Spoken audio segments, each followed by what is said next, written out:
Welcome, everyone. We're going to go ahead and get started by calling a special meeting to order initially. We'll take a roll call vote, or roll call, excuse me. Trustee Ham present. Trustee Jayasinga is not present. Trustee Coleman. Present. Trustee Pickle. Present. And Trustee Valadez. Present. Can I get a motion to approve the agenda? So moved. Is there a second? Second. We will call for the vote. All in favor? Aye. Aye. Aye. Aye. Passes 4-0.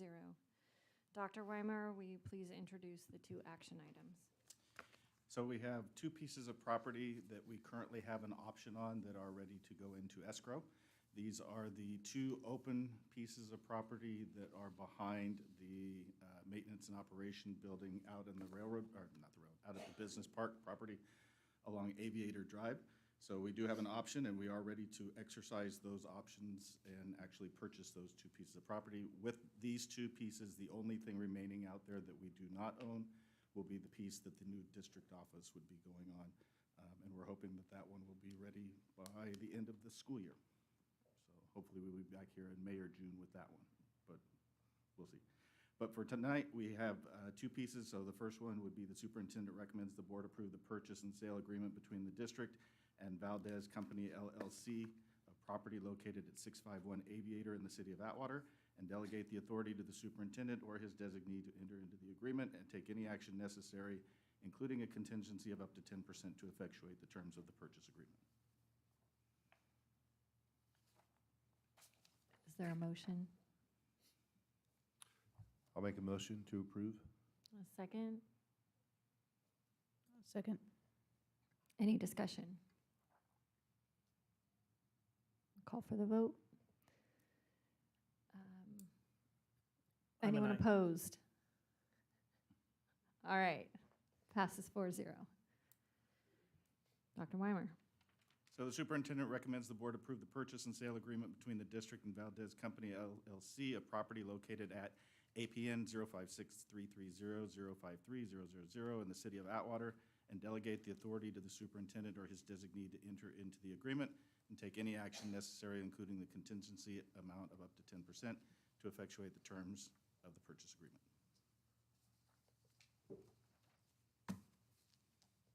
Is there a motion to approve? So moved. And a second? Second. Any discussion? Then we will call for the vote. Anyone disapprove? 4-0. All right. Then we will adjourn the special board meeting at 5:51, and we will reconvene the regular board meeting at 5:51. And we will report out of closed session to take action on the student records challenge. Is there a motion? Yes, President Ham, I would like to make a motion to deny the request to change the student record pursuant to Board Policy 5125.3, Education Code Section 49070, and the California Administrative Code Title V, Section 436, for case number 2024-1RC. Is there a second? Second. Any further discussion? Then we will call for the vote.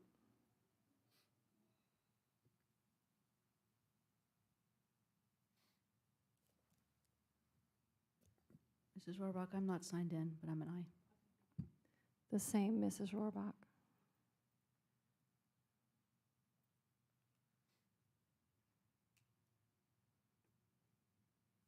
And that passes with a 4-0 vote.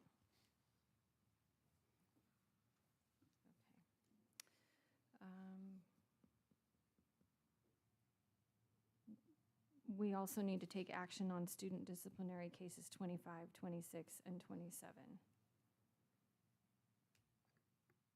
Is there a motion to approve?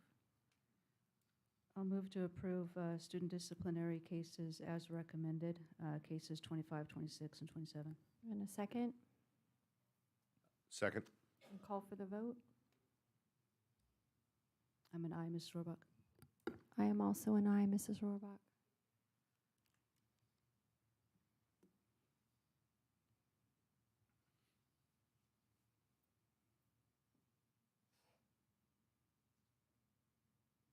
And that passes 4-0. If we can please stand for the flag salute. Ready, salute.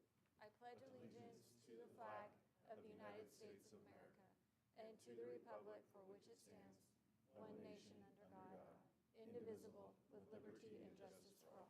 Okay.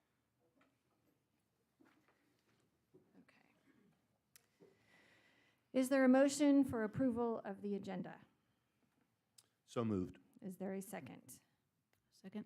And a call for the vote. I'm an aye, Mrs. Rohrbach. I'm also an aye, Mrs. Rohrbach.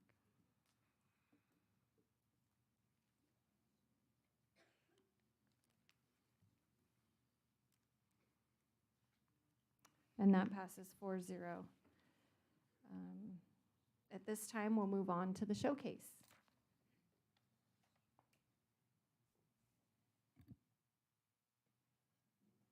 Mrs. Parley.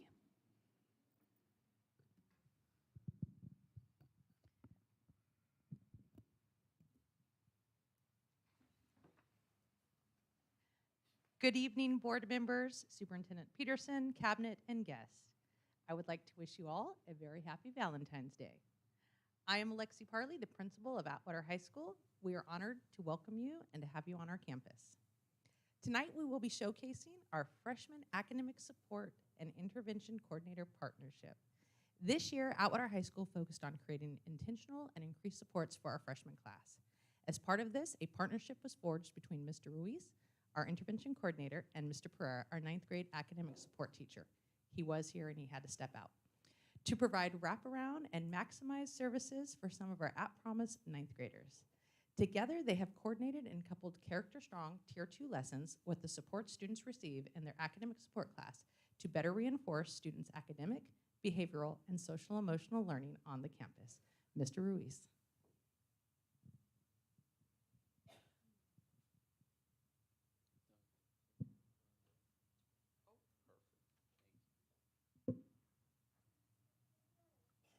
Thank you all for having me. I want to go ahead and introduce first Maite Ceja and Michaela Estrada, two very exemplary students who have taken advantage of the opportunity to have academic support at the freshman level, and who I have also been lucky to go ahead and have as part of the intervention coordinator caseload. I'm going to go ahead and speak on behalf of Mr. Pereira's side of this partnership that deals more with the academic support side.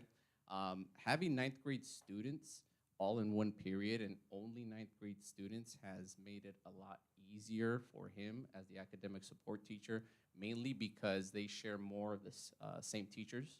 That allows it to be more of a streamlined process. The collaboration that Mr. Pereira then has with the smaller group of teachers has become a lot more efficient with quick turnaround responses for whenever he has questions on assignments and things like that. Students in the first quarter, if you take a look up here, they were basically split by subject level and by teacher and grouped in that way. And we started off the first quarter. Monday would be freshman seminar, the focus, and then the next day on Tuesday, they'd focus on science, go into their small cohorts based off of the teachers they had. Wednesdays, we would go ahead and cover math, and then English on Thursdays. And then Fridays was basically any other homework that they wanted to go ahead and work on during that time. And that pretty much was the first quarter, going a little bit into second. And then as they progressed, they were given a lot more autonomy to go ahead and work with whoever they felt they needed to work with on assignments for specific teachers. Now, as far as my side and the ability to be able to collaborate with Mr. Pereira, mainly most of the students that were in that academic support class happened to be on my caseload for intervention coordinating. And it facilitated the delivery of the character strong lessons. We focused on tier 2, anger regulation and coping skills that can help our students through that in moments where they may feel that they need it. And it also gave me an additional class period to where if I needed to call them out one-on-one, whenever I do my routine check-ins, it allowed me to not pull from like their core classes or the classes in which they might need additional support. So having that academic support class, I can go ahead and call them from there, and it's a lot easier so there's not too much of an interruption within their day.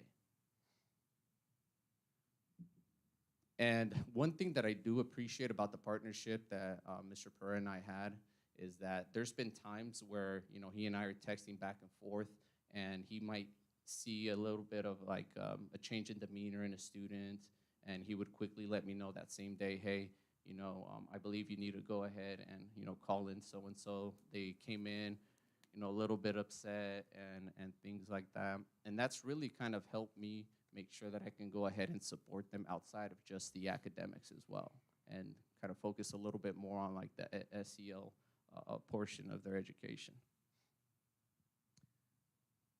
Now, some of the student benefits, we did give this survey a couple days ago, and basically, you know, some of the responses dealt with overall like just stress, mental well-being. So it gives them, the students who have struggled with academics and SEL in the past, a stress-free environment where they can go ahead and work on their homework. And the small number of students in that class, I believe the number was like at 19, basically allowed a more stronger relationship with the academic support teacher. And through that, hopefully some students felt a little bit more comfortable that they can seek Mr. Pereira as another adult support figure on campus whenever they may need.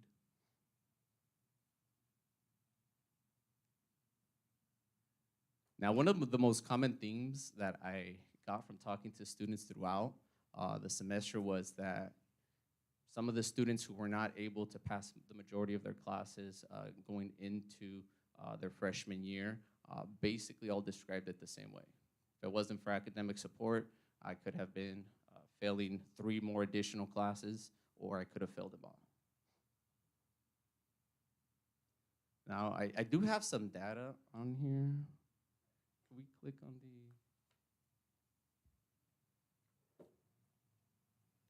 Awesome.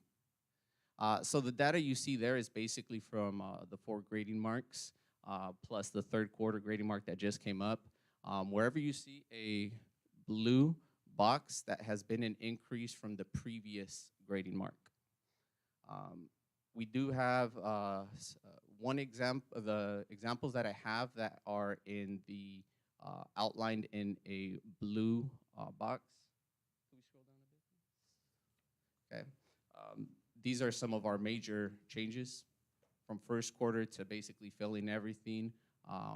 Now by the 3rd mark, this student is a prime example of just how beneficial that additional academic support class can be for them. Thank you all for your time. I appreciate it. Thank you. Are there any questions? I have a question.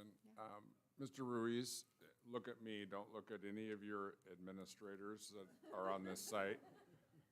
How many students do you have in your academic support classes? What's the average?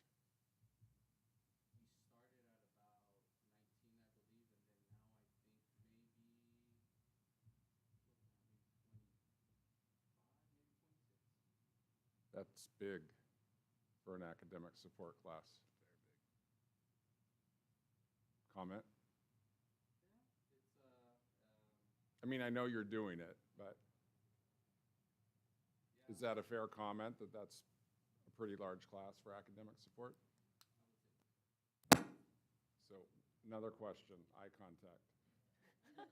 How many more sections does Atwater High School, how many more could they use for academic support?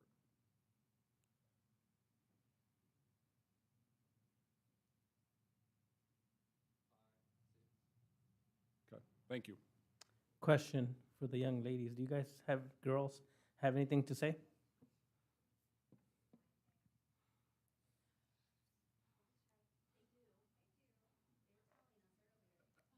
Go for it.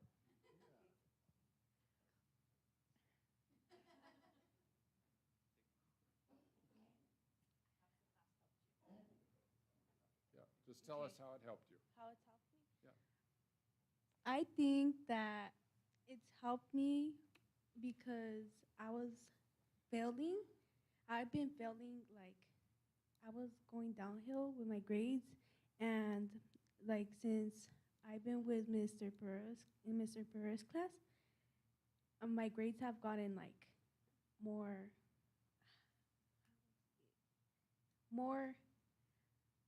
They're better. they're You've made they're improved. progress. Yes, yes, they're improved. So that's what I have to say for my part. Thank you. Thank you.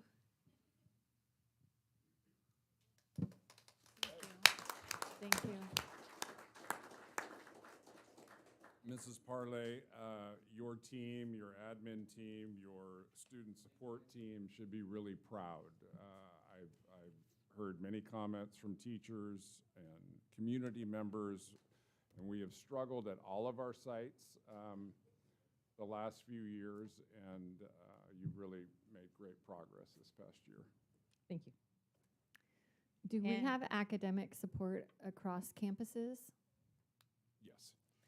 If I recall, did LCAP used to have like a 20-minute period that was academic support for all students? I don't believe it was academic support. What did they call that? What was it? Was it advisory? Advisory. So it was kind of more an incentive for some students, and then some students got placed and got the support they needed. Got it. Okay. Thank you. But we'd be happy to get 5 additional sections. We wouldn't say no to that. Just an honest question. And you have 5 Title I sections available. Thank you, Michaela and Mate. Mr. Ruiz and Mr. Pereira, thank you for your hard work, dedication, and all you do for our students at Atwater High School. Mr. Ruiz's and Mr. Pereira's partnership is just one of the many intentional supports Atwater High School has implemented this year. Last year, I reported that we were working towards incorporating more site-wide expectations to better support students academically, behaviorally, and social-emotionally on campus. Towards the end of the school year, we had a volunteer committee of primarily freshman teachers who met to create agreed-upon expectations. Our MTSS freshman cohort agreements included clear expectations for how to enter and exit a classroom properly, how to be accountable for one's academic success, how to properly behave and communicate while on campus, and our red, yellow, and green stoplight cell phone policy, which has been implemented school-wide. As well, Mr. Ruiz and our Student Support Associate Principals, Elizabeth Vonsvon and Alex Gonzalez, held a very successful summer boot camp for some of our at-promise incoming 9th graders in order to proactively forge relationships and set expectations. As well, they revamped and streamlined our student support policies and procedures. This year, Atwater High School is focused on raising expectations. Expectations in the classroom with student engagement and participation, expectation with attendance and tardies, expectations with student involvement and character. Our goal was to help students better understand the importance of education in school, understand the importance of passing classes, coming to school every day on time, and to understand that there are appropriate ways to behave at school. We asked all of our staff to partner with us in communicating this message regularly to our students. To better reinforce this throughout the school year, we revamped our Blueprint for Life with lessons designed by our instructional coach, Haley Branco, and Associate Principal of Teaching and Learning, Jenny Medeiros. Our teachers delivered quarterly whole school lessons with strategies to uphold behavior expectations outlined in our school's graduate profile.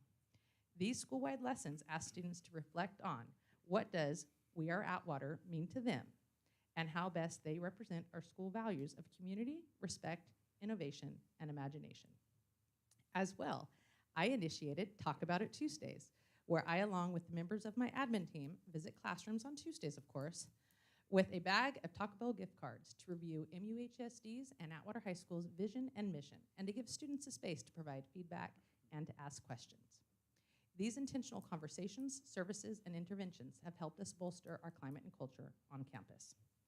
Also this year, we've transitioned our Engage AHS certificated staff professional developments from a whole staff setting to smaller cross-curricular cohorts that are peer-led by our instructional leadership team in order to provide teachers with more peer-to-peer support and designated subject-level cohorts to have more purposeful data conversations.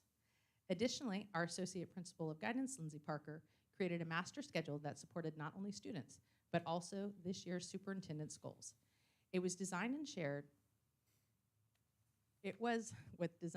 teacher prep periods for Read 180 teachers and for our special education and core co-teachers to allow for better planning and collaboration.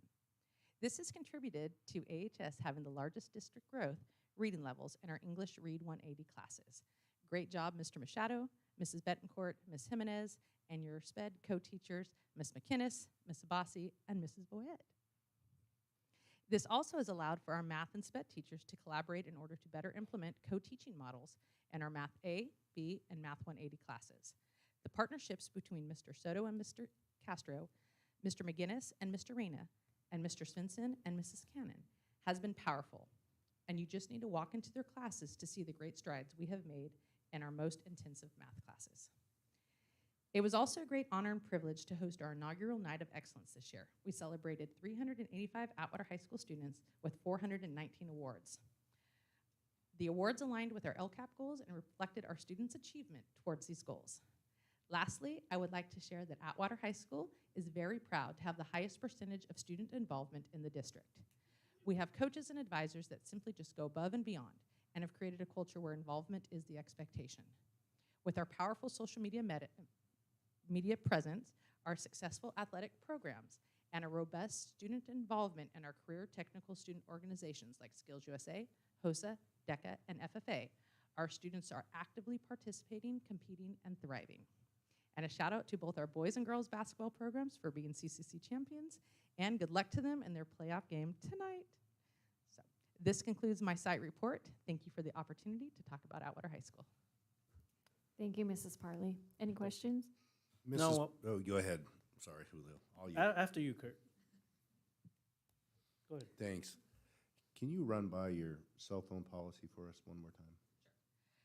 So we adopted the very simple red, yellow, green. It's a stoplight, and we printed stoplights, and we have the posters all around our campus. This came about first off with our freshman cohort. They came together, they came up with some shared agreements, and we thought, I'm not gonna have two separate cell phone policies on the campus. They already agreed to it, so we're gonna adopt it and push it out school-wide. So teachers have, a lot of them have markers, stickers, just other things, or they have their posters up, and they will place a marker of some sort on the red, and the red means no cell phones out no matter what. Yellow, it's just a bit more intentional if there's a specific reason and that the students can use it. And green, which I never see, is pretty much you have the opportunity to use it for open educational purposes.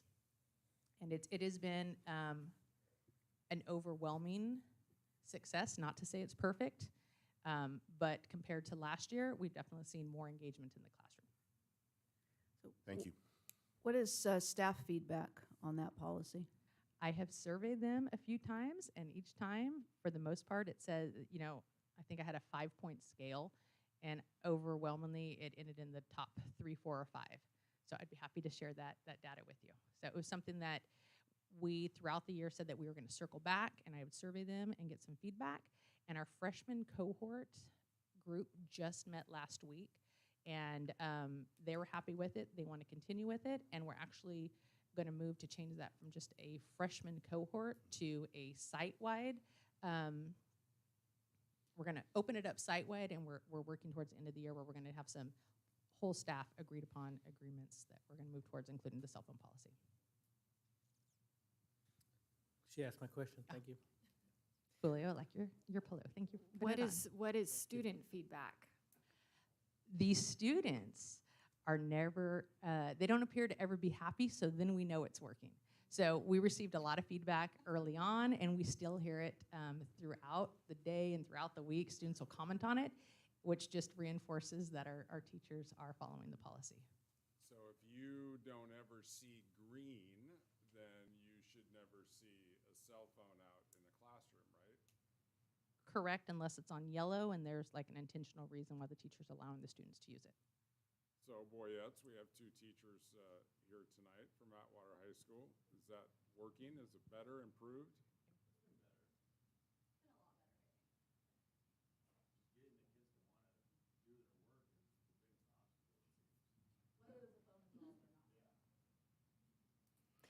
What's the discipline process behind it?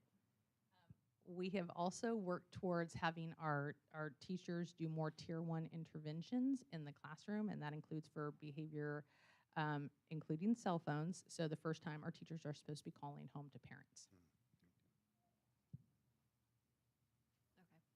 You mentioned you have a record number of staff involved. What is that number, percentage, or how It wasn't staff, it was students, and I know that Ms. Pelletier has been running the data quarterly, and she did provide it with us, and I believe we had all but 14 students involved. And I know that she has worked with all the sites, including, she and I have worked on our tier levels. We've come up with a spreadsheet that I know she shared district-wide in order to track not only just our kids in our clubs and athletics, but our tier 1 students. Those are our students that are actively participating in things like Skills USA.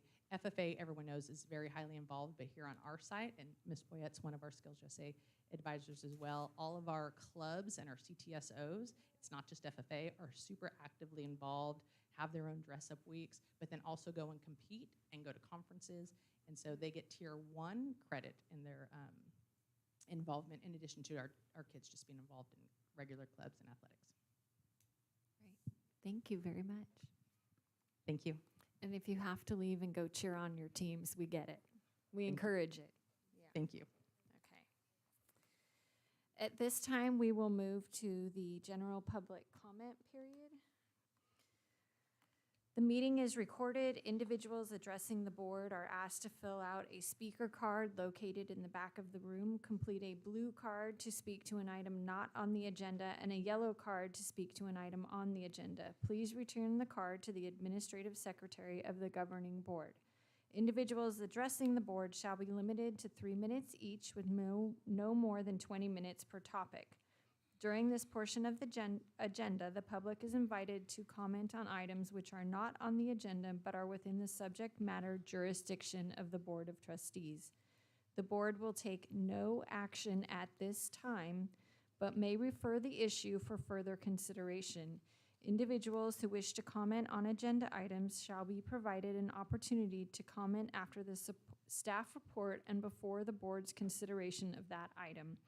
Individuals who cannot wait to address the board when the agenda item is addressed may make their comments at this time. And we do have several speaker cards. Mr. Bradhaven?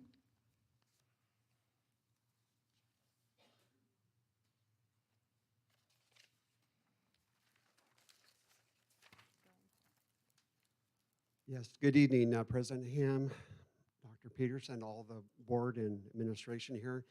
My name is Brad Haven. I'm in the 8th year as a school bus driver here at Merced Union High School. School bus drivers play a crucial role in the daily transportation from home to school and school to home.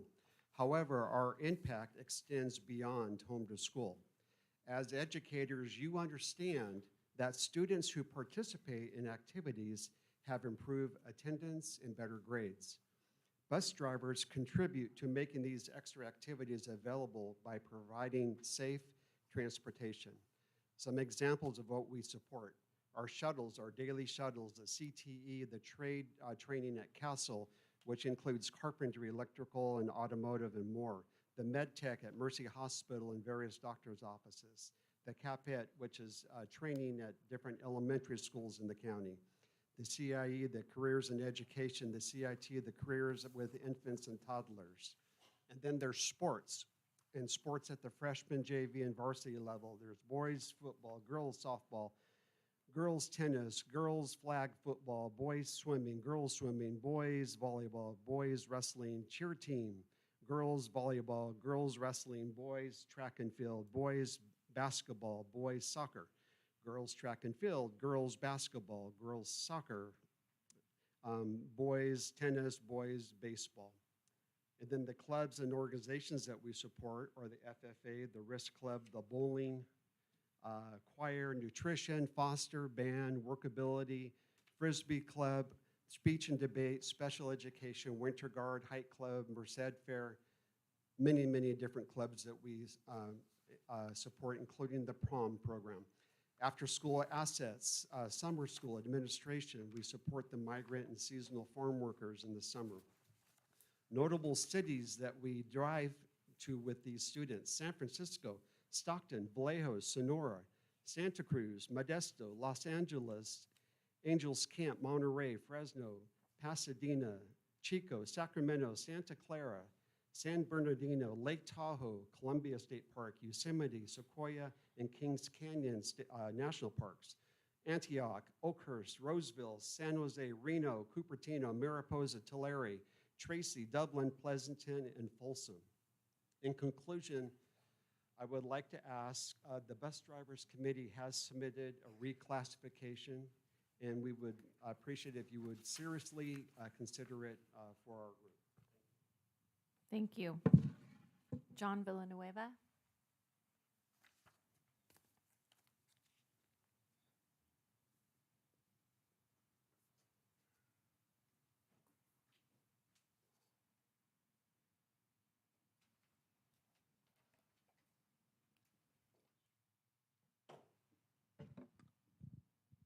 Good evening. My name is John Villanueva. I'm your school bus driver instructor. I'm the only one of my kind, and I would like to say thank you, board members, for being here, Mr. Peterson and the board for being here on Valentine's Day.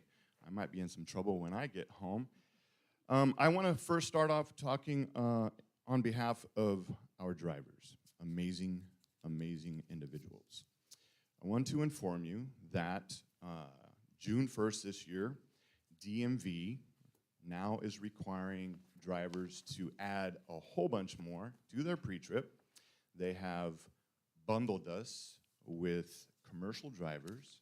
And so 2 weeks, I had literally 2 weeks, and Candace, sitting over here in the audience, was my first one through the new pre-trip requirements. I'm happy to say she passed first time through and only had 3 errors on her test with CHP at CHP station with the officer and myself.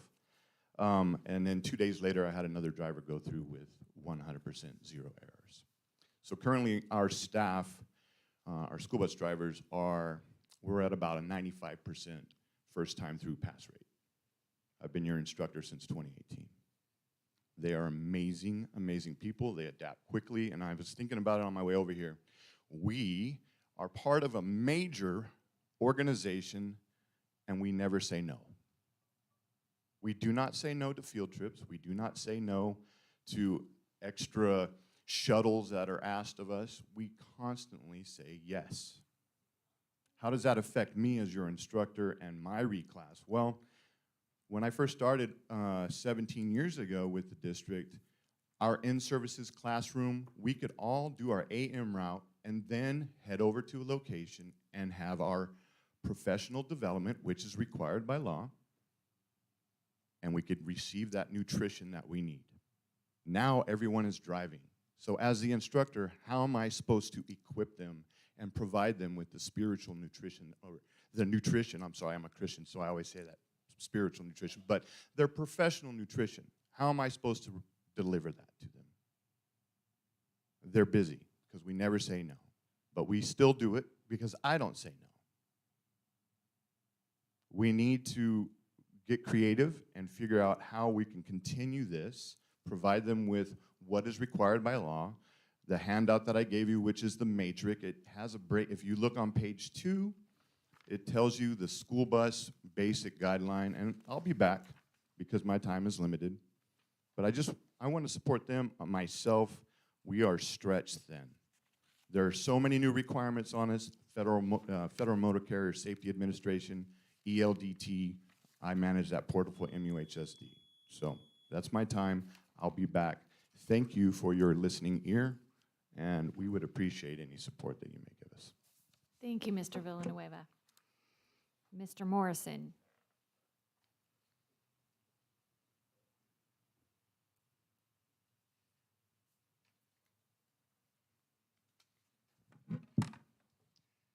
MUHSD Union High School District Board of Trustees. President Aaron Ham, Superintendent Alan Peterson, board members.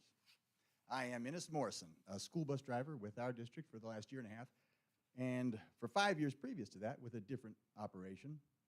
I would like to review the school bus driver licensing requirements. 1, DMV Class C General Knowledge Written Test.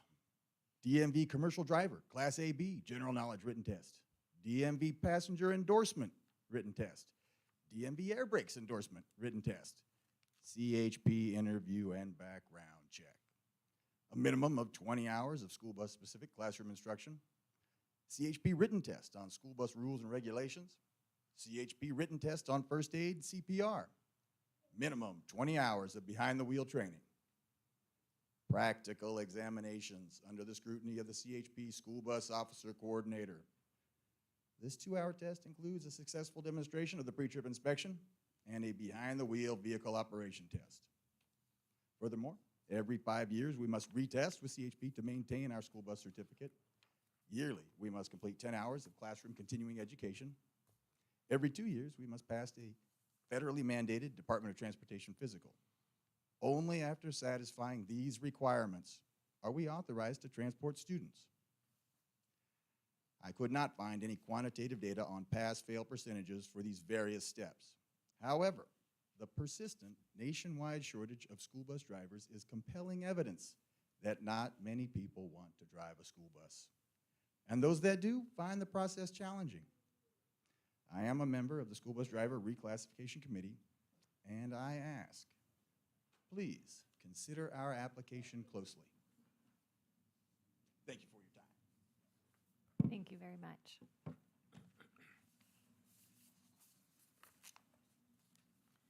At this time, we will move to the report section of the agenda. Mrs. Johnson and Mrs. Sharp, school traffic update.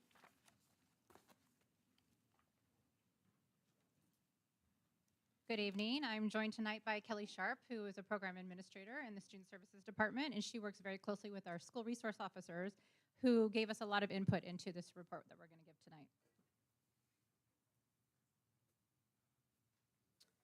You'll hear some common themes when we talk about each school. And Mrs. Rose, we left off East Campus, so don't get mad. You're going to hear that there's issues with parking in red zones, U-turns in the middle of the street, pickups and drop-offs on the street. Crosswalks are a problem. Weather will increase traffic, and the time of the day, so right when school starts and right after school gets out, we have increased traffic. And then, just like a lot of places in the state of California,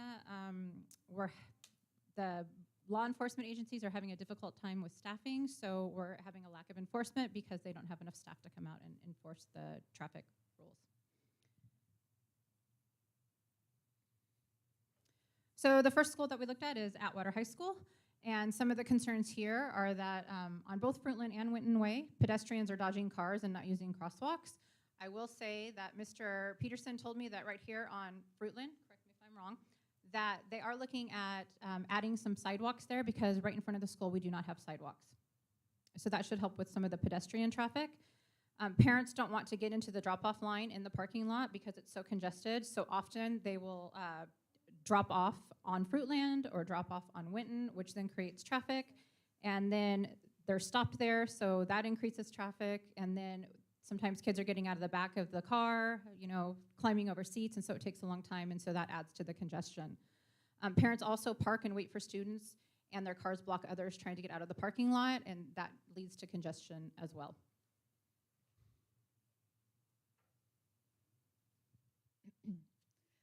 So the next school we're going to look at is BUHAC. It's reported by our SROs and our student support administrators that the light at Avenue 2 and BUHAC is too short, which doesn't give a lot of time for the number of pedestrians crossing. Parents do not want to get in the drop-off line in the parking lot because it's so congested, so they drop off along BUHAC and Avenue 2, and that holds up further traffic.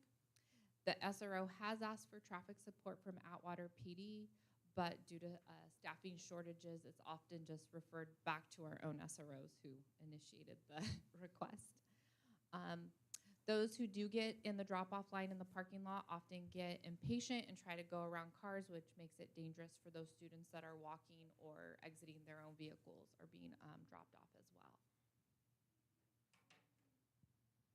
At El Capitan High School, one of the biggest concerns is parking and a shortage of parking spaces. So one of the things that we're looking at is this grass area right here, looking into converting those into additional parking spaces. On G Street, those leaving from Farmland, which is right there, they're making a turn, and the traffic that's on G Street turning onto Farmland, sometimes they make U-turns, and so the people leaving Farmland don't know that the people on G Street are going to make that U-turn, so we have a lot of near misses.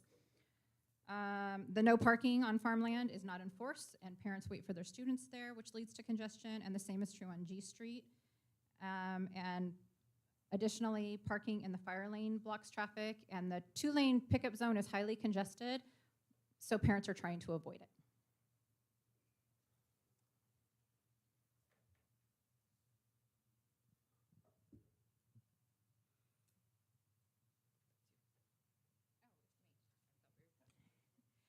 Golden Valley, right here, this is Childs, and then this is Manzanita, and there is no crosswalk. So the SRO says that we would have to reach out to the city of Merced and negotiate that, but they believe that a crosswalk needs to be put in there. The front parking lot in the front of the school, there's not enough spots for visitors, and Childs often gets backed up from cars turning into the parking lot, so they're creating a line because they can't get all the way through the parking lot, and so that leads to a big backup. Okay, in regards to Livingston, at Peach and Main Street, parents pull to the side of the road and let students out. Peach has no parking signs up, however, parents will still park there to wait, and this is not being enforced by local PD. There are also several illegal U-turns on Peach to avoid the light. Merced High School, parents are parking in the fire lane within the parking lot to wait for students, which blocks other cars in. Traffic backs up past the turn lane on Olive, and there's 2 turn lanes there, and they're backing up past that turn lane, so that leads to increased congestion. The light on Park and Olive is too short for pedestrians to get across, and those were their major issues.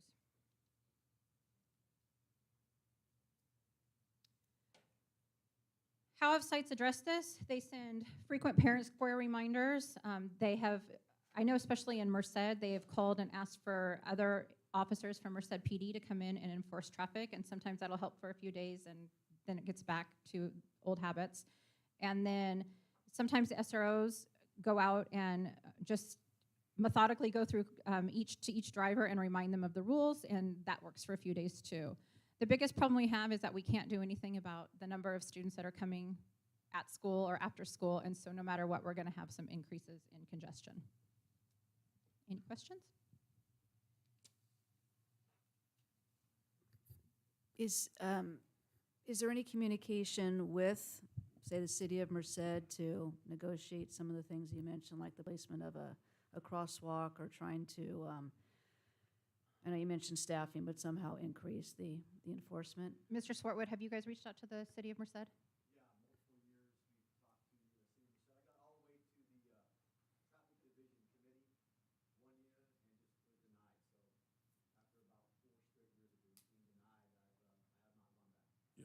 That crosswalk at Golden Valley has been talked about for the last 15 years by the city without any action.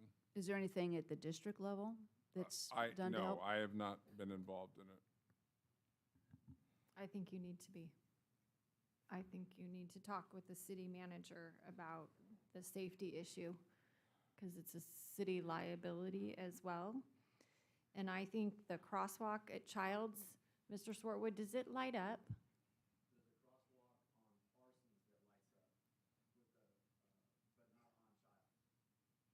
Right, is that, oh, right. It doesn't have a crosswalk at all. Okay, but the one across Parsons does light up. Okay, okay. The one on Merced Avenue, not the one on Parsons directly in front of the school. Oh, I see, okay. Which I think, is an issue. Yes, yes. Right, right. So this would be a district or city or both responsibility? It's mainly a city responsibility. It's us pushing them to do it. In the past, there have been safe route to school grants that help build sidewalks and put those illuminated crosswalks. Can either someone from our staff or me mention it to the cities and see if they could look into similar grants? Absolutely, we can look at all that. I also think we need to talk to the city about a crosswalk across G Street where the underpass is. What is that? There's no light there. El Portel? No, not El Portel. I think it's Brookdale. Brookdale, thank you. Students run across there all the time, or from Taco Bell because they're being lazy, but it's almost a mile between Olive and El Portel, and going underneath is not safe. So I think that's when we need to really impress upon the city as well. In Livingston, there's actually a light for the kids to walk on Peach Avenue. Maybe that's something, a possibility for other cities. I can tell you the comment about Atwater, the city reached out to me a couple weeks ago. They're going to take part of that right away that is theirs. I can't remember what it is, 4 feet or so. And we have those old planters that are in front of Atwater High School with those old trees. Those will all come out. They will push that right lane over a little bit because that's super narrow right there. And then have, the only place there is a permanent crosswalk is right in front of the stadium. So their ideas from the student parking lot all the way down to, is it Virginia, right? That's the first road, would be a sidewalk.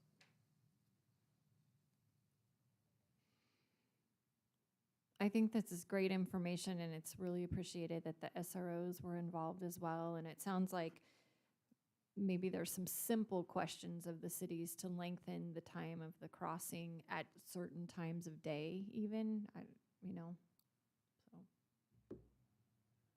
Thank you, ladies.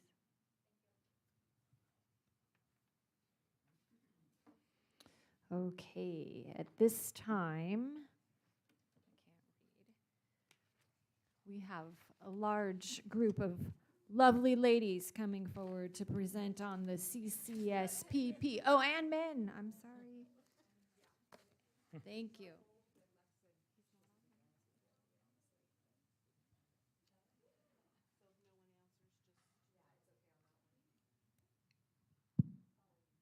We're going to get our consulting firm on the line here for a conference call, just in case there's any questions at the end. So I'll give Leslie a second to do that. Okay, maybe I should just start talking. It's a long agenda tonight. Okay, I'm Amy Pellissier. First of all, good evening, President Ham and board members and cabinet.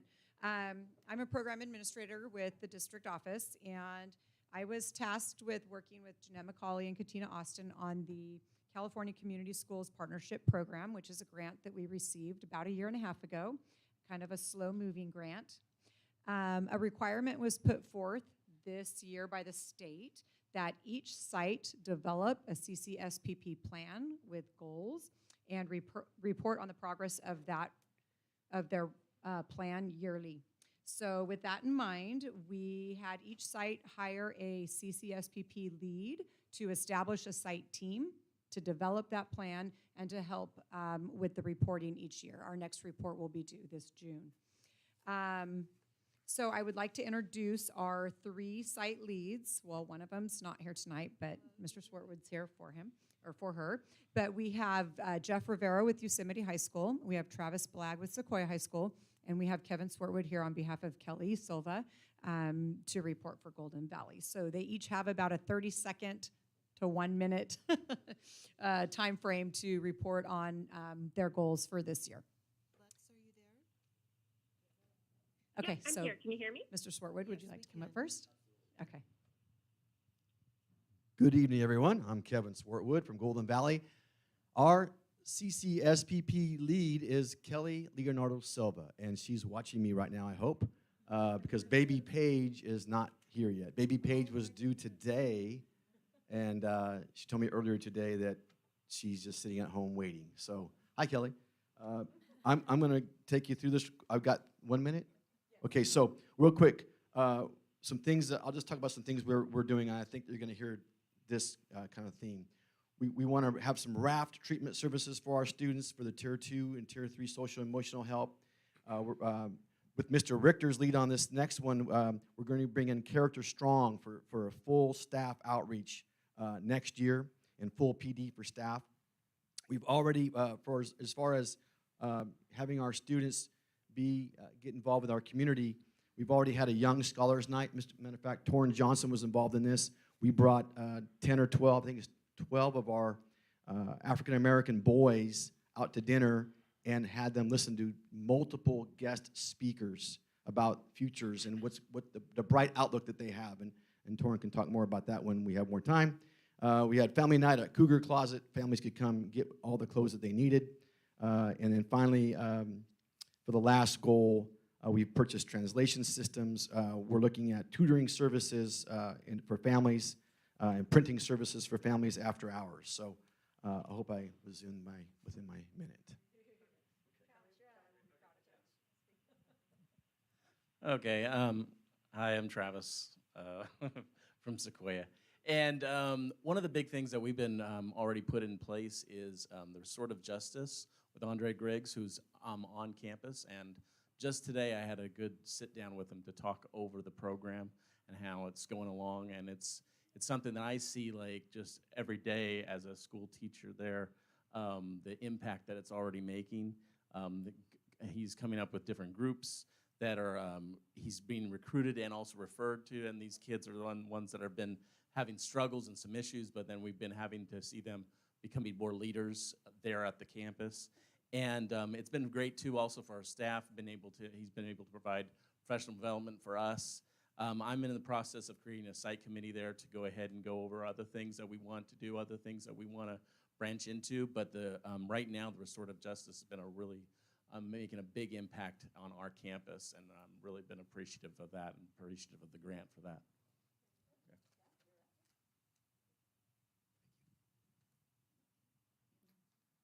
Good evening, Board, Superintendent Peterson, administration team. Tonight, I would like to share the vision and goals of Yosemite High School California Community Schools Partnership Plan Program. That's a mouthful. Our primary aim is to enhance all 4 pillars of support services, education practices, family and community engagement, and expanded learning time. To achieve these goals, we have devised actionable plans that address pertinent issues and pave the way for tangible outcomes. We aim to strengthen connections between staff, students, families, and our invaluable community partners through strategies such as community events like Family Appreciation Night.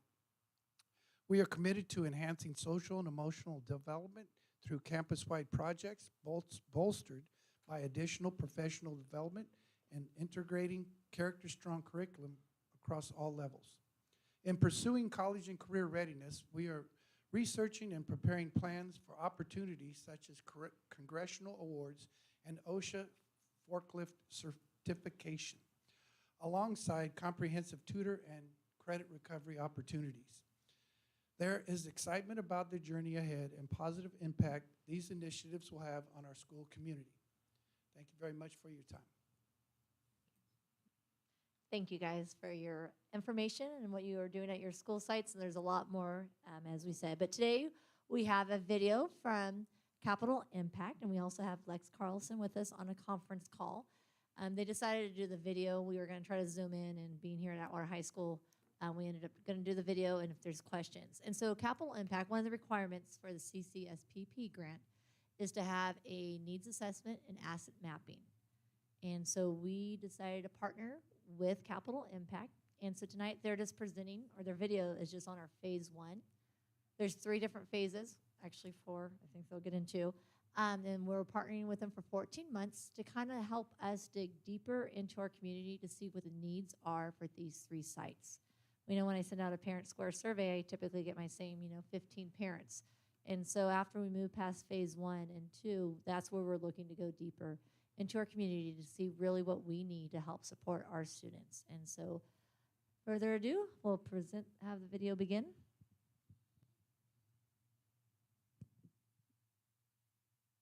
Good evening, Merced Union High School District Board members. Thank you for your time tonight, and thank you to the entire task force who have been collaborating with us for tonight's presentation. My name is Alex Tagavian, and I'm one of the partners at Capital Impact. We have been working with your colleagues and the task force to develop research that will inform the community schools partnership effort within your district. I'm joined tonight by my colleagues Lex Carlson and Annie Sterling, who are going to walk you through the balance of the presentation. And with that, I'm going to turn it over to Lex. Thanks, Alex. Next slide, please. So our full 60-minute presentation was given in December 2023, and it covered the following data analysis and findings. Next slide, please. For today, we'll be sharing a sampling of the full presentation as starred in this slide, and we encourage all to watch the video presentation and review the full slide decks. Next slide, please. Since August 2023, we've been providing data-driven analysis and capacity building services. And now in phase 2, we're co-designing stakeholder engagement, including surveys, listening sessions, and visioning workshops with students, parents, CBOs, and staff and leadership. And this work is to develop a vision of a community school and surface stakeholder level priorities. This work will culminate in a funding allocation model that directs the funds in the most targeted and equity-centered way. Next slide, please. This slide shows the vast array of sources and data points collected to date across all 3 sites in the district to support our analysis and recommendations. Next slide, please. And of course, as we know, these are the 3 awarded sites: Golden Valley, Sequoia, and Yosemite, all at varying funding levels. Next slide, please. And finally, the 4 pillars of community schools are 1, community and family engagement, 2, integrated support services, 3, expanded learning and opportunities, and 4, collaborative leadership. Next slide, please. Now let's take a preview of county-level data. Next slide.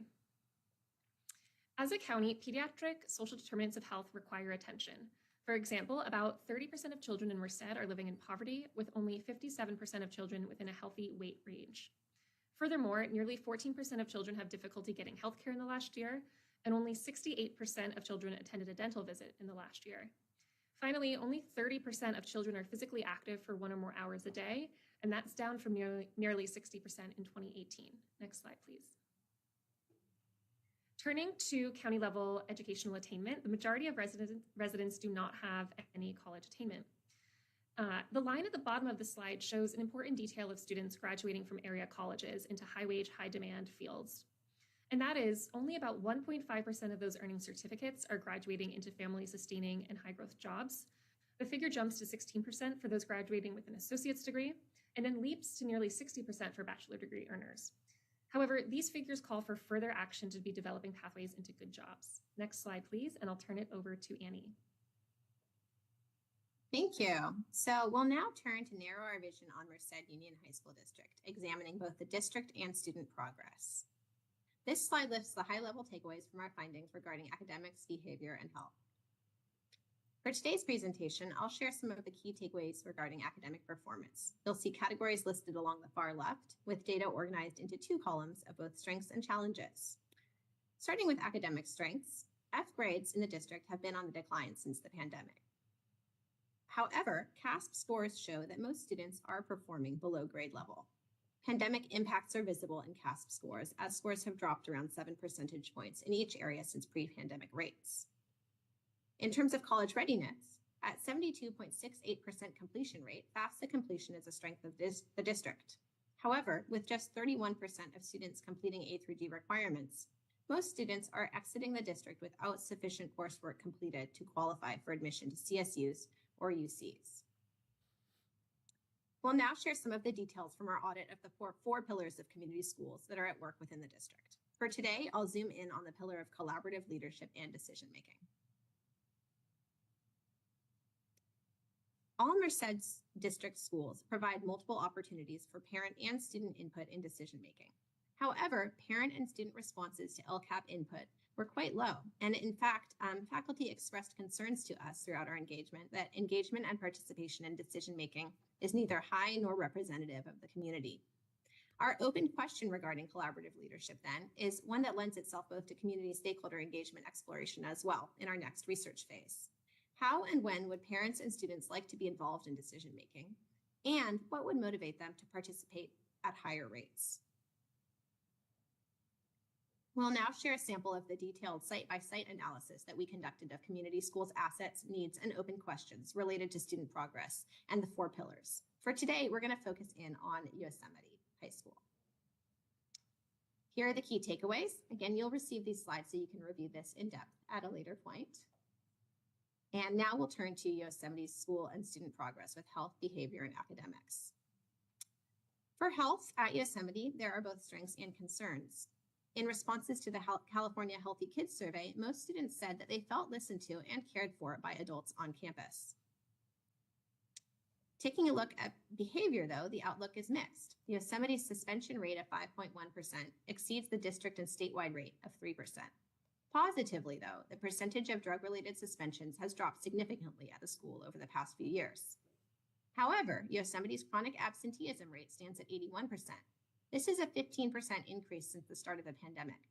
This leads us to question the root causes behind absenteeism and how they are tied to academics and health. Turning now to the assets and needs of the 4 pillars of community schools at Yosemite High. In community engagement, 3/4 of parents surveyed said that they had not attended school events. We are curious to learn more about what barriers parents experience to participation in events, and what incentives and value adds would make engagement more meaningful for them. Extended learning opportunities excel at Yosemite High, but the school could improve its extended learning time through an expansion of both CTE and A through G courses, with the addition of electives and extracurricular opportunities. We wonder how the community schools program could help to ensure college and career readiness for all students exiting Yosemite High School. Now, I'm going to close by crosswalking the MUHSD Local Control Accountability Plan with the CCSPP framework to identify how the activities and metrics of the LCAP also address the community schools partnership. I will zoom in on one area today of the LCAP goals. That's going to be LCAP goal number 2. Additionally, here I've included, just for reference, the CCSPP common outcome measures. So I've organized LCAP metrics that are also common CCSPP measures into 3 categories here.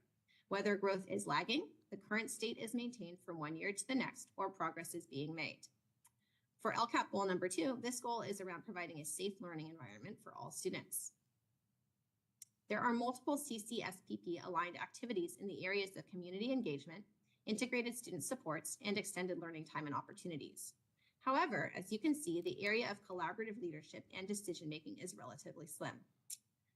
Notably, though, in parent and student voice surveys in responses to requests for input on the LCAP, the majority of their input was actually around campus climate and the learning environment. This suggests that families and students are most invested in this goal, and it presents an opportunity for robust community engagement events. When we consider the metrics for LCAP goal number 2, it's evident that progress toward this goal will also be a strong indicator of progress toward meeting CCSPP goals, since there are numerous metrics around campus climate, safety, community, and engagement, assertive discipline, graduation, and the dropout rate, all for this goal. All right, from here, I will turn things back over to my colleague, Lex. Thanks so much, Annie. So what was just presented on was a sampling of the phase 1 deliverables and outputs. Next slide, please. I can give a quick overview as to what will be expected in phase 2, which is our data-driven stakeholder engagement. This slide contains the high-level open questions that we'll be solving for in phase 2. Next slide, please. And our key stakeholder groups are students, parents, families, and caregivers, such as neighbors and other people in students' lives who are present, staff and leadership, and then finally, community-based organizations and service providers. Next slide, please. And this slide shows a detailed process and rationale for our stakeholder engagement process. We're excited for y'all to dig into this a little bit more during some desk time. But as we've discussed, we're all building towards visioning sessions later this spring and then a final report and funding allocation model later this year. Next slide, please. And with that, we've included the links to our, not only the first part 1 presentation that was provided and given in December, but also a part 2 presentation which walks through the specifics of the stakeholder engagement planning. Next slide, please. And with that, we'll turn it over for some open discussion and reflections. Thanks so much. We do have Lex on the phone. That was a very quick presentation. We gave her a time limit. She stuck to it. Hopefully you've had a chance to look at the full report. If not, I hope you have some time at a later date to do that. But we are very excited. We are just jumping into phase 2. So we started student surveys this week, as well as our staff leadership surveys. And board members, you will be receiving that survey from me because we would love your input this week. So that will be coming out, and hopefully you can get that done in the next couple weeks. And do you guys have any questions for Capital Impact and Lex Carlson and her presentation? It was a lot. Yeah. The whole report is a lot, but it is wonderful. It's wonderful. We do. We meet with them weekly. We have a task force, and then we have another group that meets bi-weekly. And then we also meet with our leads from our sites every week as well, just to review where they're going, what their goals are, and different ideas that they have to support those goals. They shared that the 3 sites were chosen for the grant. Since all of our sites have similar demographics, why those 3? Thank you for that question. So it started back in 22, and Dr. Austin and me were there working and looking at our parent and family engagement and what we could do to help support. And we really were looking at, like, how could we get to, for example, we call it the south side, like Merced, where we have 3 different schools are pulling from that population, but we don't necessarily have a school except Golden Valley on the far outside closest. And so we wanted to have that opportunity to hopefully get some resources to our families and our parents beyond just what they could do at school, right? Beyond how we could help them in their lives to help their child be stronger in our schools. And so it was our first time applying. So we only chose to apply for the Merced schools at that time because we were like going to do it in increments because there's different cohorts offered every year to apply for this grant. And their first year, they just accepted any school that had above a 78.2% social free and reduced lunch rate, and those were the 3 schools. And so we originally applied for the 5 Merced schools, and then the state selected just those 3 based on their 78.2. Okay. Thank you. Just curious, right? Yeah, and we actually reapplied the second year for all the other schools and did not get that grant. And so there is a cohort 4, 3 is going on right now, but we're hoping after we get the asset mapping and the needs assessment, because that's one of the biggest parts they added to the grant last year, to add what they are going to do for us and help us see to help provide for our other sites. Well, it sounds like a great program, and learning for those 3 sites can be expanded to our others, right? And, you know, Mr. Swartwood's a great one to always be the leader, right? And yes, all that experience. And so thank you 3 gentlemen for doing that. There was a report that came out this week about the failure in A to G eligible rates across the state, right? And to see, I mean, I had a question, what is ours? So it's 31%. Okay. And so that's part of this assessment and moving forward. And so that will be interesting to see what the recommendations are. Correct, and that's what's encouraging, that it's not only academics, college career ready, we're looking at the social, emotional, all the integrated supports are tier 2, tier 3s, and that's what they're going to dive in deeper for us and provide us with information where we can move forward. Okay. Anyone else? No? Thank you all. Well, Much thank you guys for appreciated. your time today. On the phone. Thank you. Thank you. Yes. Yeah. Yes, Great. of course. Happy to be here and excited to further connect on this initiative. Thank you. Okay, we'll see you tomorrow, Lex. Thanks. See y'all. Bye. Moving on to AI and education, Mrs. Garman.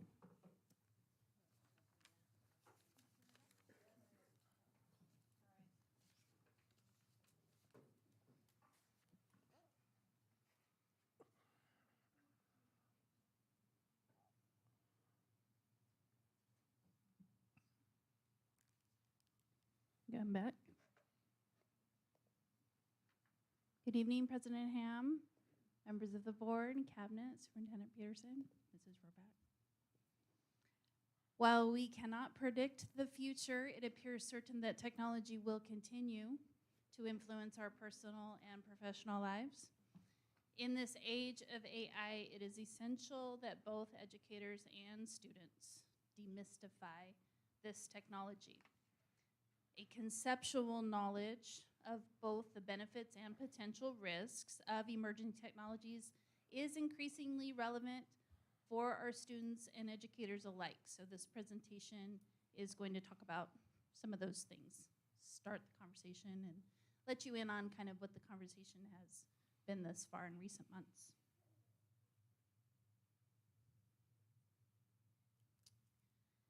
You can see that not a lot of states currently provide guidance.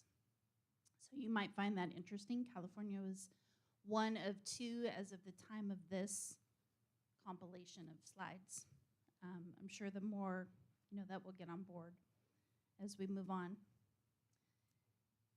To start talking about a common language, this slide just kind of overviews what artificial intelligence is in a very general sense. It's important since it is such a vast topic overall that people are kind of referring to the same kinds of things and understanding what one person is referring to or not referring to when they talk about AI or artificial intelligence.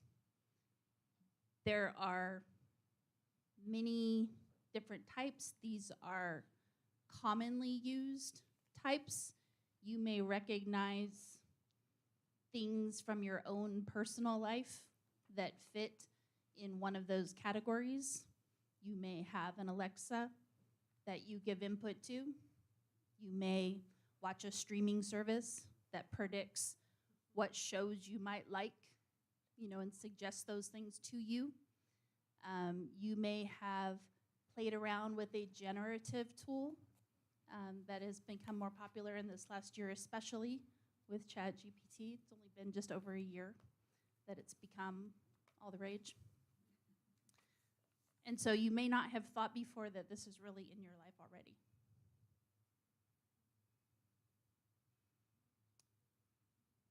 Every time you get a fraud alert from your credit card, that's an AI algorithm that noticed a different pattern in your spending, and they're alerting you. When you program your phone or car to navigate you somewhere, that is also a form of AI that's helping you. Amazon delivering your packages. I mean, it's infused in lots of different ways. What it's not is something that's alive, smarter than us. Yeah. Killer robots, only for geniuses. There's no tinfoil or hat configurations or invasive kinds of weird things like that. And it is not going away.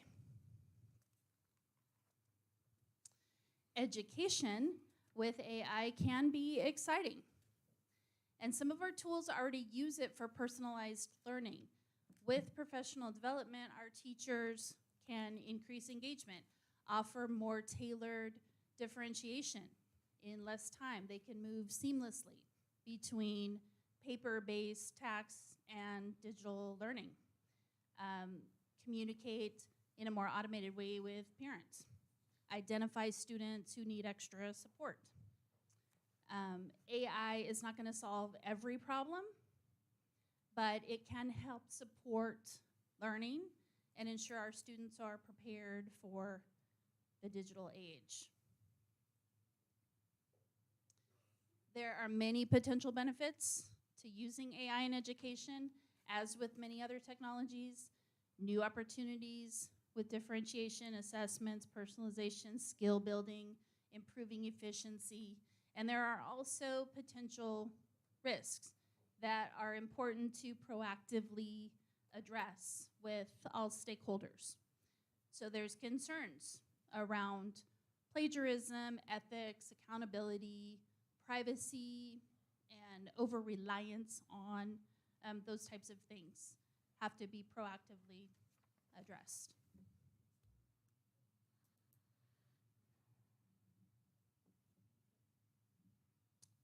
In weighing out the benefits and risks, many questions come to mind. So a present risk might feel like, how do we stop kids from cheating? But an opportunity presents itself with, how can we use AI tools to improve education? Some people worry about the future. Are you looking to replace teachers with AI? No, but there's an opportunity to rethink education in this age of AI. And all of those kinds of questions are true and real. We need to address cheating while harnessing the opportunities to improve educational outcomes. We're not going to replace teachers, but we can augment their instruction to further student learning and achievement. AI literacy is about building the knowledge, the skills, the attitudes associated with its use, understanding how it works and how to use it, and that all builds into becoming AI literate. We want our graduates to be AI literate so that they can personalize their learning, assess safety and privacy with what they're using and sharing out there. We want students properly citing their use when writing or creating. We want to prepare our kids for the future of work. We want our graduates acting as informed citizens.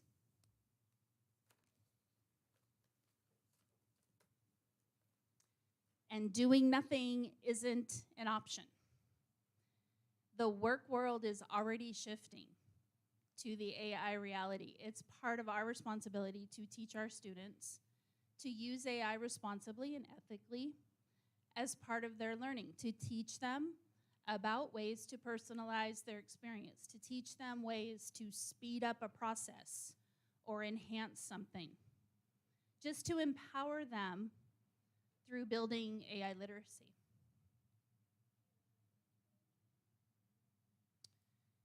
A report by the World Economic Forum in 2023 indicates that 1.1 billion jobs are likely to be radically transformed within the next decade.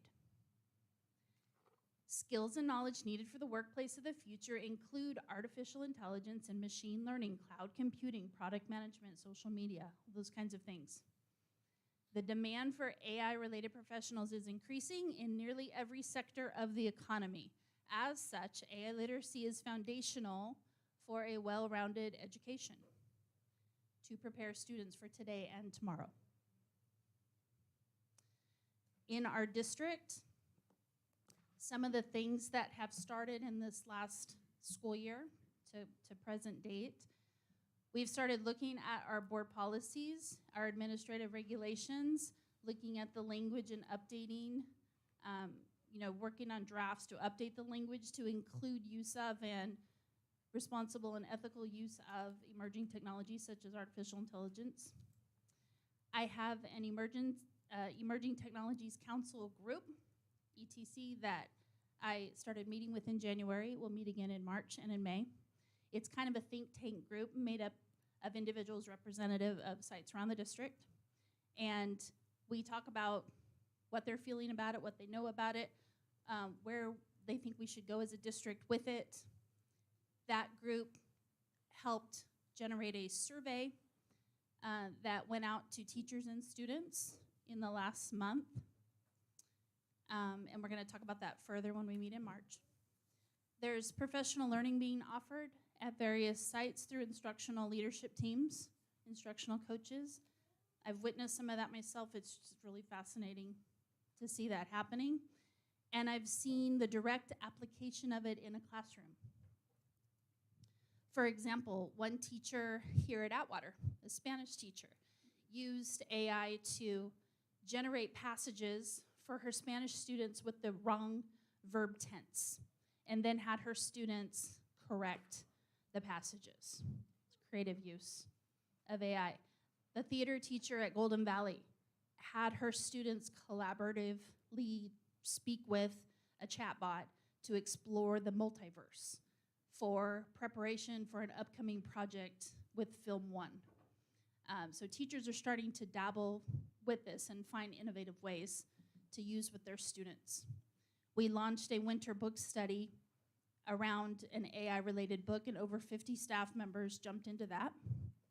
It had some really great conversations rolling with that, with more to come. So that is just a little bit about the topic overall and some things our district has done and is doing currently. And I welcome any comments or questions at this time.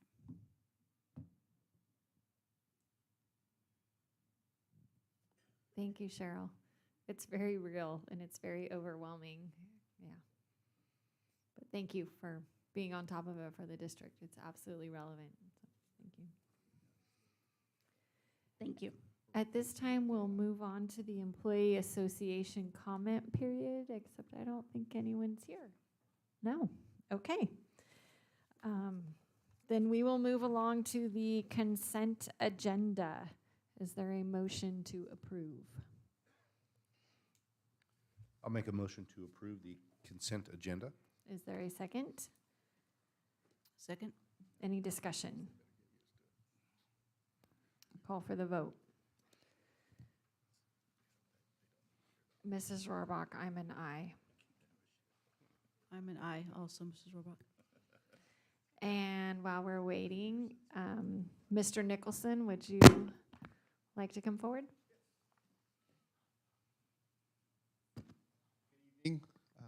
I'm very excited to be here tonight to introduce two very special people. After an extensive selection process, we have named our two next principals, and I would like to introduce Mr. Robert Nunes and Mr. Mike Richter.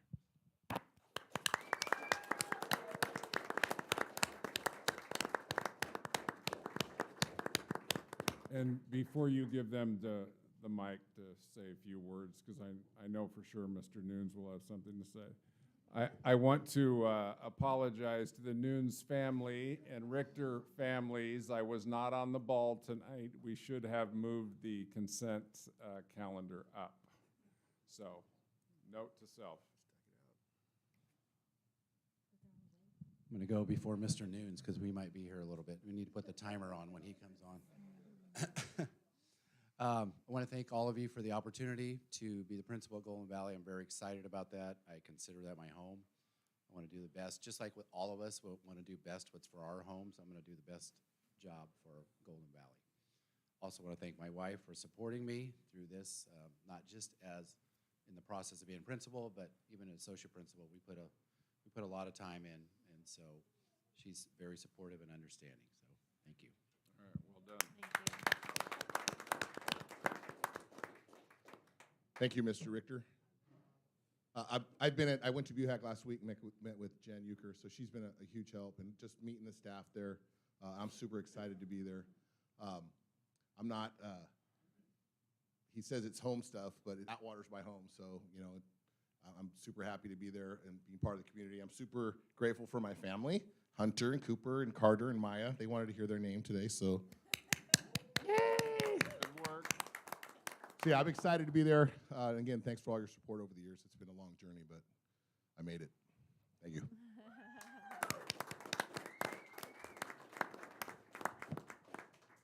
Thank you both and to your families, and major congratulations. I think our district is really lucky to have great gentlemen like you moving through the ranks and supporting our staff and students. Congratulations, both of you.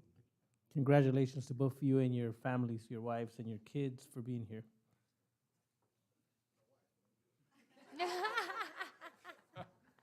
Get them kids. Yeah, Robert and Mike, I'm sure I'll spend a lot of time on the pool deck with you guys, so I'll expect to see you guys there. Wonderful. Thank you. Mr. Valadez, at this time, would you mind reading the donations? Sure. So thank you to Lori Myers-Jantz for the donation to the Atwater High School Drama Club. Merced Elks Lodge to the Atwater High School Drama Club. David Belt Scholarship for Seniors. Harriet Andrea Neves, the Isabella and Harry Neves Scholarship. That's in Atwater High at Buhack Colony. David Betts for the Scholarship for Seniors. At Golden Valley High, Juan Vasquez for the Ariana Bonita Vasquez Bodilla Memorial Scholarship. Maria Elena Diaz for the Ariana Bonita Vasquez Bodilla Memorial Scholarship. Jeff Dino for Jeff and Betty Dino Scholarship. Food Grade Solutions for the Merced Adult School Transition Program. Tim and Kimberly Lohman for the Livingston High School Boys Basketball. All Environmental Services. 5150 Enterprises. Montalvo's Auto Dismantling. All to the Livingston High School Boys Basketball. Kimberly Hawkins Gore for the Kimberly Hawkins Gore Scholarship. Merced County Deputy Sheriff's Association. Livingston High School Football. At Merced High, Jeff Dino for Jeff Dino Scholarship. Janice Hoagland, Elizabeth Carlson, Molly Henderson to the Bob Means Scholarship. Harriet Andrea Neves to the Dr. Harriet Andrea Neves Scholarship. And lastly, Merced Union High School District, Patricia Black and Sam Verona for the scholarships as well, donation to scholarships. Thank you very much, Mr. Valadez. And the consent agenda passes 4-0. And now we'll move on to the action agenda. Let's see, the 2024 CSBA Delegate Assembly election. Does anyone wish to be nominated?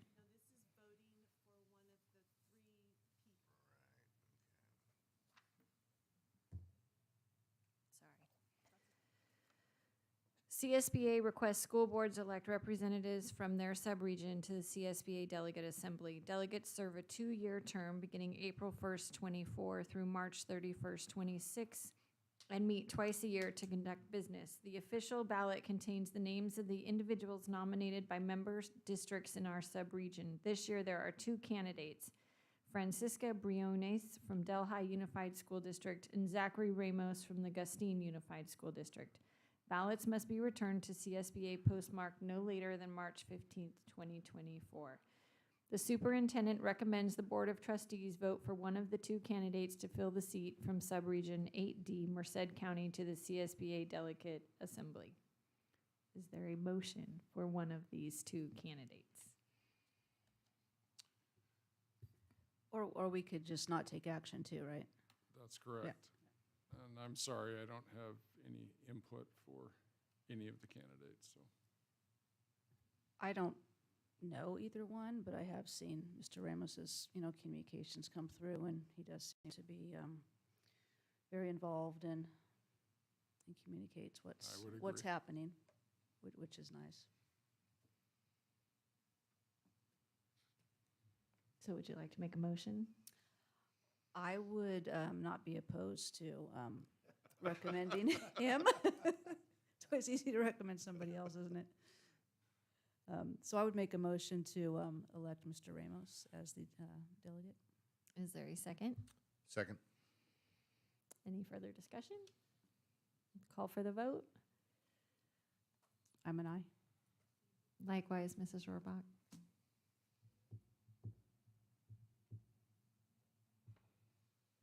Thank you for your guidance as well.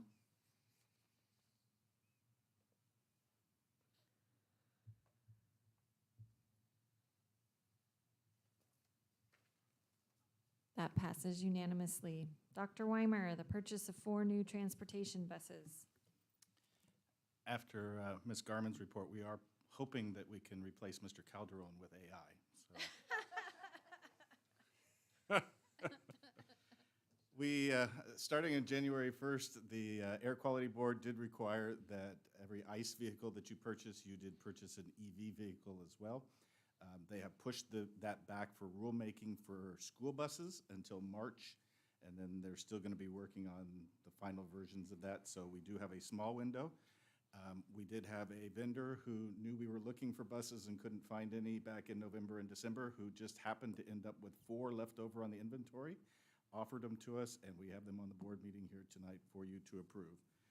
The superintendent recommends that the board authorize the purchase of 4 new student transportation buses from A through Z Bus Sales. We do have money set aside for these buses in the transportation fund. Is there a motion to approve? I'll make a motion to purchase the 4 new transportation buses. Is there a second?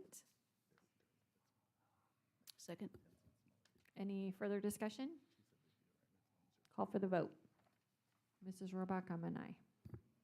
I'm an aye as well.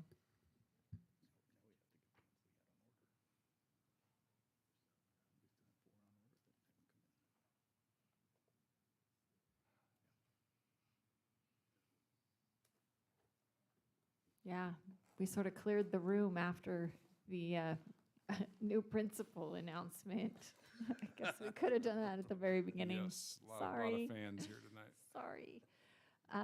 That passes 4-0. Thank you for the foresight in making that happen. Now we move on to the superintendent's report. Mr. Peterson. Thank you, Mrs. Ham. Just a few quick notes and a couple shout outs. As you know, we have many positions to fill this spring. That process started in December and is moving along nicely. No problems yet. Big congratulations to Mr. Nunes and Mr. Richter on their well-earned appointments tonight at Buhack Colony High School and Golden Valley High School. Both are longtime, hardworking APs, and we very much look forward to their service and their new positions. Next month, there will be a number of district-level changes that will be brought to you in one form or another as we are making adjustments to our organizational structure with Ralph's retirement. On the student front, the winter athletic season is coming to a close. We have a few teams beginning the CIF playoffs tonight, and the spring season will be in full swing upon our return from the February break. A big congratulations to Golden Valley High School's decathlon team and coach Adam Blowards. It was their first win at the county level since 2001. Tomorrow, Mrs. Ballinger, Mrs. Cope, and myself will be traveling to San Diego to participate in the National Superintendent's Conference. We will be presenting on our MTSS system, and Megan will be talking about the LCAP story. So we very much look forward to that. And finally, congratulations to all of our district AXA Administrators of the Year. Nicole Knott, Alternative Ed Administrator of the Year. Rose. Gosh, I am so sorry. I am so sorry. Kelly Sharp, Central Office. And Tiffany Gossman, Associate Principal. Congratulations to all 3. And again, I just want to thank Cabinet for all their hard work. This is a very, very busy time of the year for us. So thank you all. Thank you. Now we'll move on to trustee comments. Mr. Coleman. Yeah, they're not in the room, but I'll say it anyway. Yeah, Mike and Robert Nunes, I've known Mike Richter and Robert Nunes for many, many years. Had an opportunity to work with both of them quite extensively. Great appointments. I'm proud to see that they're going to be principals. I did attend my second Master's in Governance, I'm sorry. My third one is in 2 weeks. And I know a few of us were at the Merced County CTA board member dinner. That was very good as well. Thank you. Thank you. Mrs. Pickle? Yes, congratulations to Mr. Nunes and Mr. Richter, also to all the teams that have advanced to the postseason. I do have a couple of questions regarding the bus drivers. So the list, the licensing requirements, and I don't know that anyone could actually answer these right now, but I'd be curious as to what the answers would be. So out of these 10 requirements, how many hours might this equate to? And I know there's going to be some variance, with the written test and how long it might take a certain individual to complete it. But just roughly, how many hours might this equate to? And then numbers 5 through 10 that actually have to retest every 5 years, how many hours would that be? So every 5 years, they're required to participate in training for X amount of hours. And then currently, when do they do that? So is it overtime? Is it during their day? I That can one you answer. can answer, yeah. Sure. Yeah. Traditionally, it's been done during their workday. When they have a little bit of rack time, not all of them are driving every day. There are several that are shuttled, and I believe that Brenda can manipulate the schedule. I don't know if she does, but I know that she can manipulate the schedule to give others their shuttle drives when Mr. Villanueva can give them their in-class or classroom instruction piece. I'll tell you what, since Mr. Villanueva has taken over this program, we used to have a lot of difficulty passing bus drivers with CHP. We really did. And since he's begun to do it, he does a phenomenal job and he has a phenomenal pass rate. So it's really just the time to go down to CHP, and he usually accompanies the bus driver. So they're in very familiar conditions, surroundings. And again, he does a great job. But normally it's taken there. If the employee can't find time there, usually in 2 Saturdays at Merced College, that requirement is taken care of. And then they're paid for that time? No. No. And then my next question is there anything in the classified contract that allows for salary advancement based on hours, like this, training hours, which could equate to, units that you might see in a certificated salary where you have advancement for units? It's probably going to have to be something that's negotiated. I know they mentioned reclassification, and I don't know if they have they filled out their reclassification? Okay. Yes. Okay. But there's nothing in the current contract that allows for any type of professional development plan for salary advancement? It's just whatever raises are given? It's whatever they've agreed to, and All right. Thank that you. would be something that we could sunshine. Thank you. Thank you, Tiffany. Mr. And- Valadez? And we would want to remember, they're not the only department that has outside requirements and certifications. Correct. I'm gonna just follow up with another question. Are they as extensive as these, the other requirements?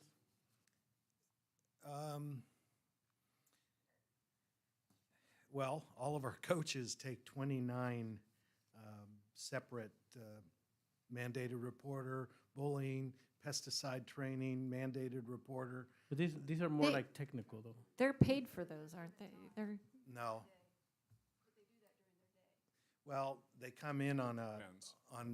at the end of the school year after their contracted time and do that. But isn't that a calendar day for them? Not for the walk-on coaches.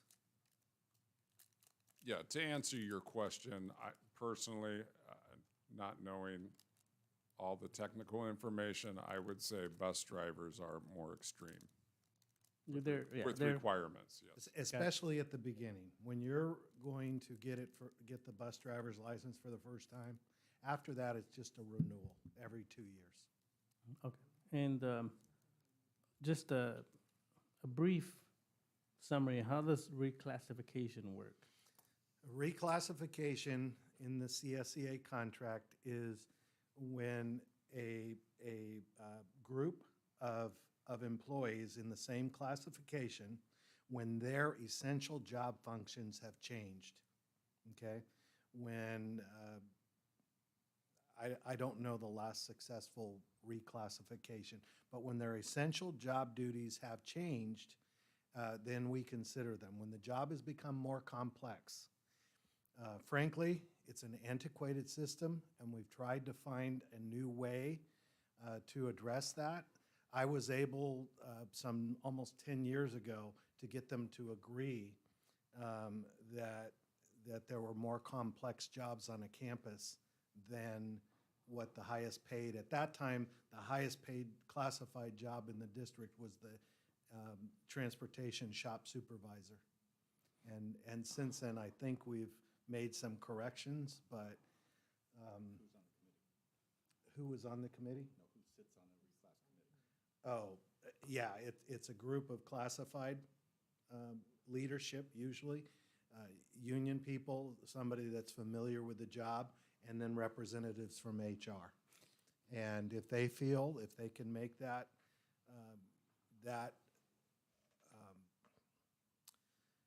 if they can come to that, come to an agreement that the essential parts of their duties have changed, then they may reclassify them to a higher step or to, they can't go down. But So is some of this that they outlined new? it depends, it's really the nuance, is the essential job duties, have they changed? And, you know, I'm supportive of bus drivers. The reason we're so tight is because we've just got enough to handle all of the activities that we had. And frankly, that's not true, but we normally have to charter buses during the school week. We have to get sub-drivers from other districts. So any extra that we could get would benefit us. What was the original question? Sorry. Well, if some of this testing, these 10 things that they outline are new in recent years. I would not be able to, Johnny would be a better person to address that. I know that when he talked to me about the additional commercial driver's license requirements that were coming, and that he did only have 2 months to prepare everybody to pass those as well. And generally in the reclass process, the evidence is overwhelming if we reclass someone. I mean, all parties in the meeting are going, oh yeah, wow, it really has changed. So that'll come out naturally. I would like to talk more about this in whatever the proper way is, and not about reclassification, but just, I want to learn more about what they do, what the bus drivers, and how everything works with them. I want to learn all about what they're doing and see what, if we have any options that we can look into. So can we put that in an agenda item or whatever the proper way to bring it up? We can do however you'd like that. I mean, honestly, if you really want to know, I would suggest you go spend some time with Ralph and go out there. Well, I want to do that, but also I want the board, Sure. all of us to hear, maybe they can come to a meeting or something. But yeah, I would love to go out there as well. But maybe before I go out there, I want to learn more, or maybe I'll go first. Yeah, we can do a report on, this is not a MUHSD issue. This is a national issue in every state of the union, and it's a problem. Yeah, I know that. You know, so we can look at best practices and successes that other districts have had, and things that we may be able to do better. I think we need to be cautious about that. This needs to be a negotiated item. Right. And it's in our best interest because again, I'm in favor of supporting bus drivers 1,000,000%, but we can't resect them from a group and say, you're going to get some preferential treatment.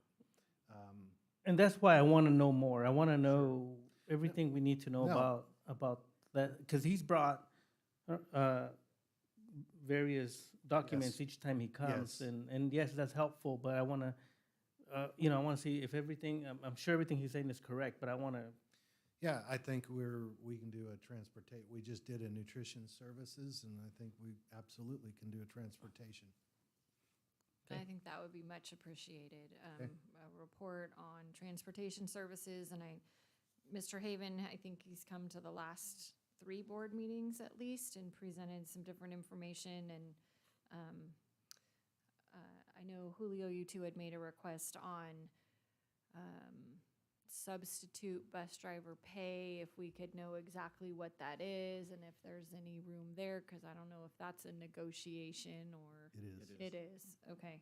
Well, anyway, over the last 3 board meetings, they've brought up some very good information, and I think it would be in our best interest to gain some further insight, as Julio has suggested, and be ahead of this before it becomes a full meeting room, right?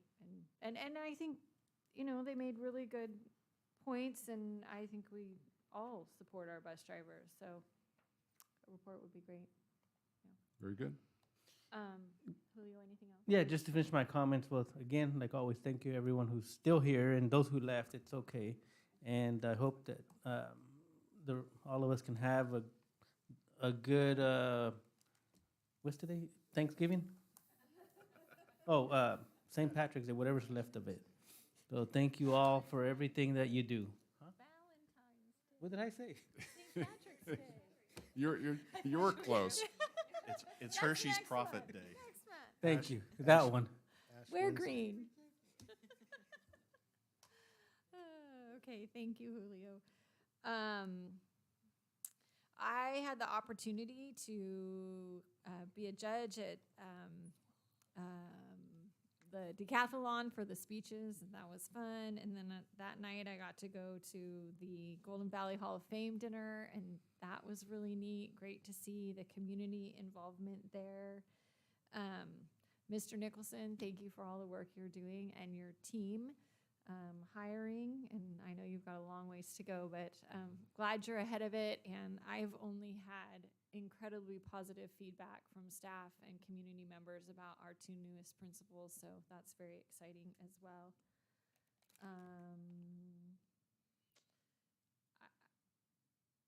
Are we going to get a report next month on what unification would look like, what the steps would be, how that might happen? Yeah, Okay. we can do that. Okay, and I think that is somewhat interesting around the state report too, with A to G eligibility and what that looks like with students coming into our high school at various different levels of math and reading. And I think that number is something we need to address with our feeder schools too. It's not just the high school, and it's not gonna improve just us. So, anyway, let's see.